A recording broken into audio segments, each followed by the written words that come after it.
districts that can find administrative savings through efficiencies, shared services, etc.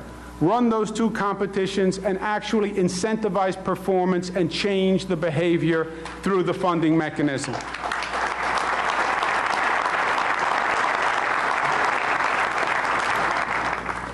For those of you who are skeptical about performance and the ability to turn around a school, let me introduce Brian Rosenblum. Brian is now the principal of the Chelsea Technical Career High School in Manhattan. Brian has been there for 2 years, and he's already made a difference. In that time, student attendance has gone from 73% to 85%, and listen to this, the pass rate on the Regents went from 31% to 89%.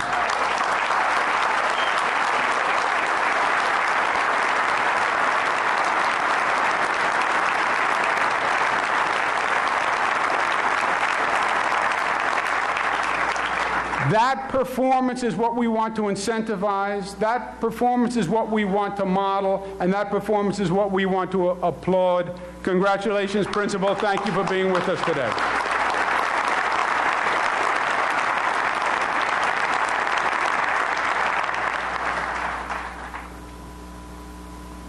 I would also propose a consolidation bonus. We've been talking about consolidating local governments for a long period of time, and we're seeing some progress.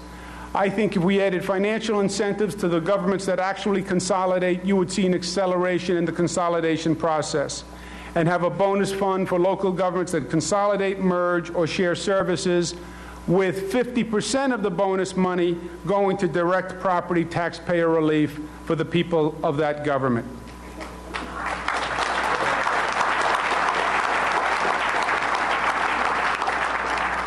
My friends, we have to transform the ethical environment, and we have to clean up Albany.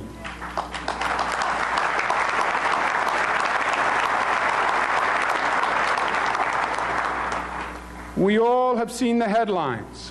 Headline after headline, month after month, year after year, with no change.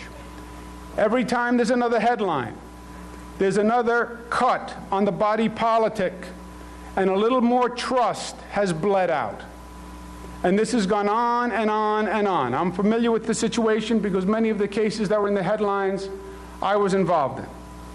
Sometimes, even in Albany, there is a black and white issue. And this issue is black and white. There is no gray. The people of this state have lost trust in state government. This government has lost credibility with the people of the state. It is time to pass ethics reform, and it is time to pass ethics reform now.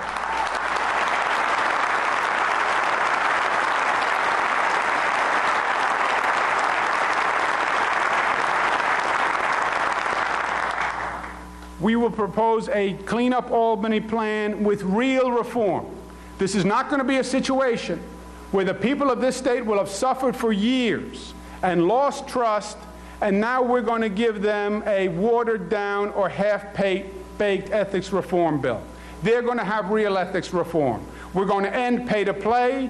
We're going to have full disclosure of outside income. We're going to have an independent monitor. We're going to listen to Ed Koch's warnings, Mayor Ed Koch, who's been going all over the state, and we applaud him for it, talking about independent redistricting. Congratulations, Mr. Mayor.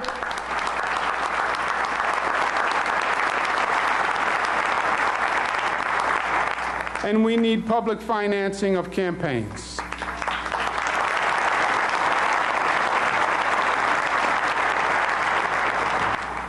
We must also, at the same time, once again become the progressive capital of the nation. Yes, we must deal with these fiscal realities, and they are difficult, and they will be time-consuming.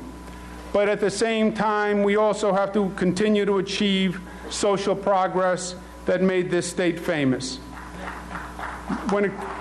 You should applaud.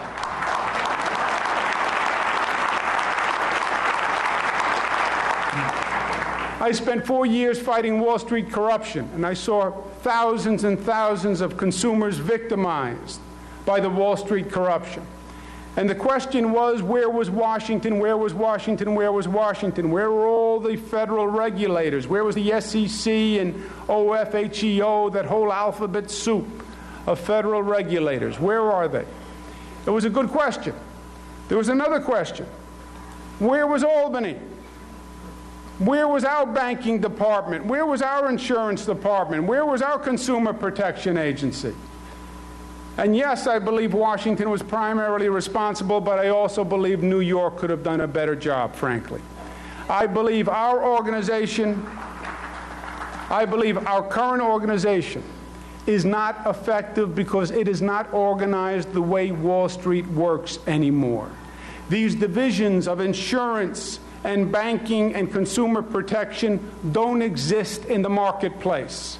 And much of the activity is falling between the cracks of our regulatory entities. We can have a win-win. We can consolidate them into a Department of Financial Regulation that better protects the consumer, and the consolidation will save the taxpayer money by reducing the cost of 3 separate organizations.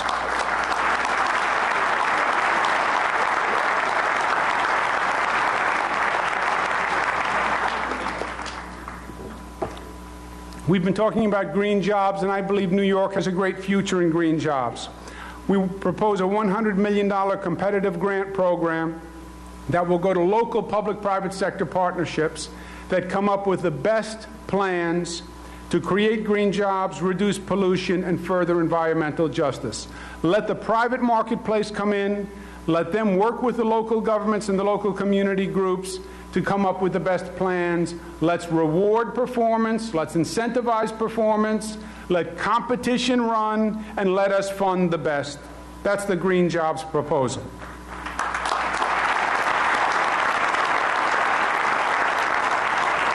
We believe in economic opportunity for all New Yorkers. The minority and women-owned business enterprise endeavor is a good one. It has a current goal of 10% of state business. I want to double that goal to 20% of state business.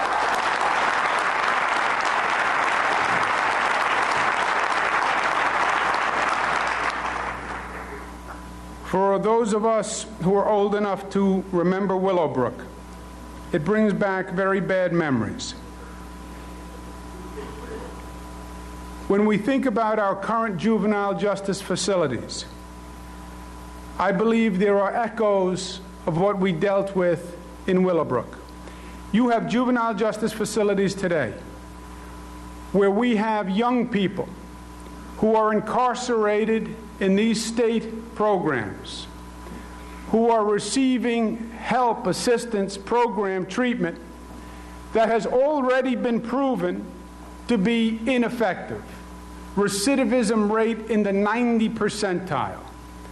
The cost to the taxpayer is exorbitant. For one child, over $200,000 per year.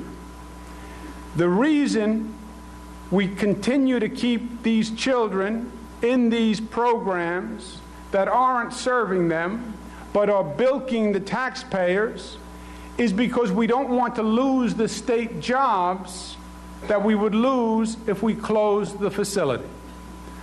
I understand the importance of keeping jobs. I understand the importance of keeping jobs, especially in upstate New York. I also understand that that does not justify the burden on the taxpayer and the violation of civil rights of the young person who is in a program that they don't need, where they're not being treated hundreds of miles from their home just to save state jobs. An incarceration program is not an employment program.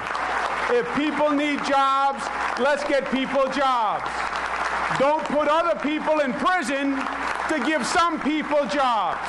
Don't put other people in juvenile justice facilities to give some people jobs. That's not what this state is all about, and that has to end this session.